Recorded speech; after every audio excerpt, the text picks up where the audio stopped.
আয়কর নির্দেশিকা 2024-25-এর আমরা আজকে একটা উদাহরণ দেখব, যেটা সরকারি বেতন আদেশভুক্ত কর্মচারী এবং তার বেতন ভাতাদির যে বেতন ভাতাদি আদেশ 2015 বাইরে যদি কোনো আয় থাকে সেটার উপর কীভাবে ট্যাক্স হিসাব হবে সেই বিষয়টা আমরা দেখি।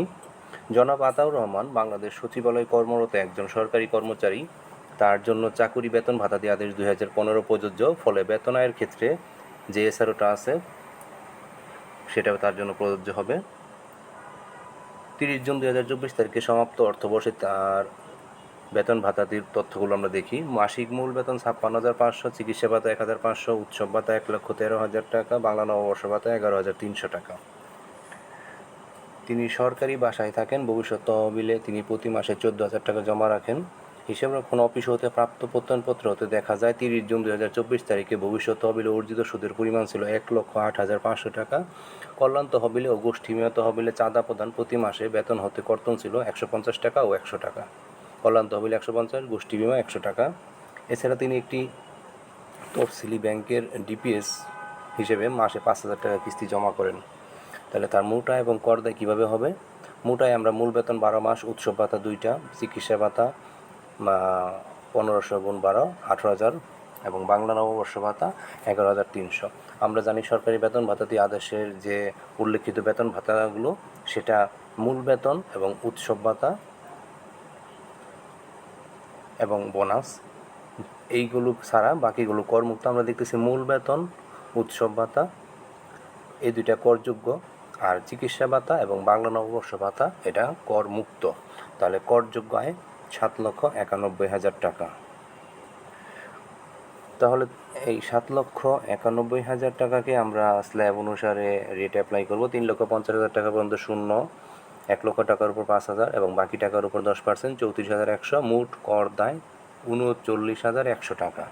কর রেয়াত কি আছে? ভবিষ্যৎ তহবিলে চাঁদা আছে 12 মাসে যে অর্থটা আছে 14,000 করে 12, কল্যাণ তহবিলে চাঁদা 150 টাকা করে 12 মাসে, গোষ্ঠী বিমা এবং ডিপিএস 60,000। 2,31,000 টাকা হলো বিনিয়োগ অনুমোদনযোগ্য যে খাতগুলোতে বিনিয়োগ করার সুযোগ আছে সেখানে বিনিয়োগ। এটার কয় পার্সেন্ট নিব?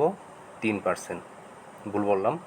অনুমোদনযোগ্য বিনিয়োগের হলো 15%। আর করযোগ্য আয় ছিল 7,91,000 টাকা। খেয়াল রাখবো 7,91,000 টাকা কিন্তু আমাদের যদি কর অব্যাহতিপ্রাপ্ত আয়ের আস্কিত কর হার প্রযোজ্য এমন আয় এবং ন্যূনতম কর হার প্রযোজ্য এমন আয় থাকে সেগুলো বাদ দিয়ে করতে হবে। যেহেতু এই ধরনের কিছু ছিল না তাই 7,91,000 টাকা সম্পূর্ণ অংশ নেওয়া হলো এবং 3%।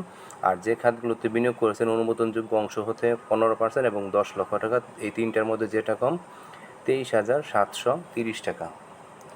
তাহলে মোট কর দায় ছিল 39,100 আর রেয়াত পাচ্ছেন তিনি 23,730 টাকা। তাহলে তাকে আর দিতে হচ্ছে 39,100 থেকে 23,730, 15,370 টাকা। এটা দিয়ে উদাহরণ 1 শেষ করা হয়েছে। এখানে কিন্তু অন্যান্য আয়গুলো আনা হয় নাই। বেতন ভাতা ছাড়া অন্যান্য যে আয় থাকে, বেতন ভাতা দিয়ে আদেশ 2015-র বাইরে যদি আয় থাকে সেই তথ্যগুলো আসলে কি হবে সেটা আবার 2 নম্বর উদাহরণে দেওয়া আছে। আমরা দেখি ওই একই করদাতা তিনি একটা সরকারি একাডেমিতে ক্লাস নিয়ে লেকচার প্রদান করে 20,000 টাকা, বিভিন্ন সভায় অংশগ্রহণ করে 25,000 টাকা, বিদেশ ভ্রমণ হতে 2.5 লক্ষ টাকা প্রাপ্তি প্রদর্শন করেছেন। মানে এই আয়গুলো তার হয়েছে। উক্ত আয় যেহেতু জনাব আতাউর রহমানের জন্য প্রযোজ্য সরকারি বেতন আদেশভুক্ত নয় তাই এই সকল আয় করমুক্ত প্রাপ্তি বা সুবিধা বলে গণ্য হবে না, অর্থাৎ এগুলো করযোগ্য আয়। আমরা শুরুতে বলেছিলাম সরকারি বেতন ভাতা দিয়ে আদেশটা আমরা দেখে নিব। ওই আদেশের আওতায় যে আয়গুলো আছে সেখানের থেকে মূল বেতন, উৎসব ভাতা, বোনাস এই 3টা বাদে বাকিগুলো করমুক্ত। আচ্ছা, এটা বাকিগুলো করমুক্ত। এর বাইরে আবার এই আয়গুলো কিন্তু ওই সরকারি বেতন ভাতা দিয়ে আদেশের বাইরে, এগুলো করযোগ্য আয় হিসেবে গণ্য হবে। আচ্ছা, তাহলে এটা আমরা শিখলাম। কি শিখলাম? লেকচার প্রদান করে যাই করছেন, বিদেশ ভ্রমণ থেকে যেটা প্রাপ্তি হয়েছেন এবং বিভিন্ন সভায় অংশগ্রহণ করে যে টাকাটা পেয়েছেন সেটা করযোগ্য আয়। আচ্ছা, উদাহরণ 3-এ চলে যাচ্ছি। ওই একই ব্যক্তি, ধরে নিচ্ছি আয় ও বিনিয়োগ যদি কোনো প্রতিবন্ধী কর্মচারী থাকে, ওই ব্যক্তির, আবার বলি, উল্লেখিত আয় ও বিনিয়োগে যদি কোনো প্রতিবন্ধী কর্মচারীর থাকে, মানে উক্ত কোনো প্রতিবন্ধী কর্মচারী হয়, তার করমুক্ত আয় সীমা হবে 4,75,000 টাকা। ফলে 24-25 কর বর্ষে তার মোট আয় ও করযোগ্য কর দায়ের পরিমাণ হবে। একইভাবে আমরা 7,91,000 টাকা বের করব। যখন আমরা স্ল্যাব অ্যাপ্লাই করব তখন 4,75,000 টাকা। এটা প্রতিবন্ধী হলে এই 4,75,000 টাকা। কিন্তু খেয়াল রাখবো, যদি অন্যান্য ক্যাটাগরি হয়, নারী, তারপর মুক্তিযোদ্ধা, এই যাদের যে স্ল্যাব করমুক্ত সীমা, তাদের ক্ষেত্রে সেই 0% অ্যাপ্লাই হবে।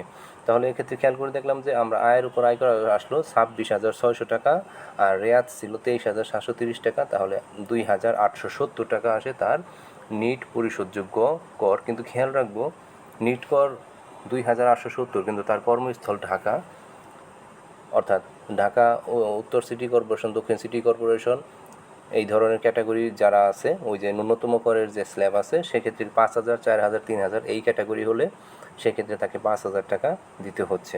আমরা নিচে একটু স্পষ্ট করা আছে, আমরা সেই বিষয়টা দেখি।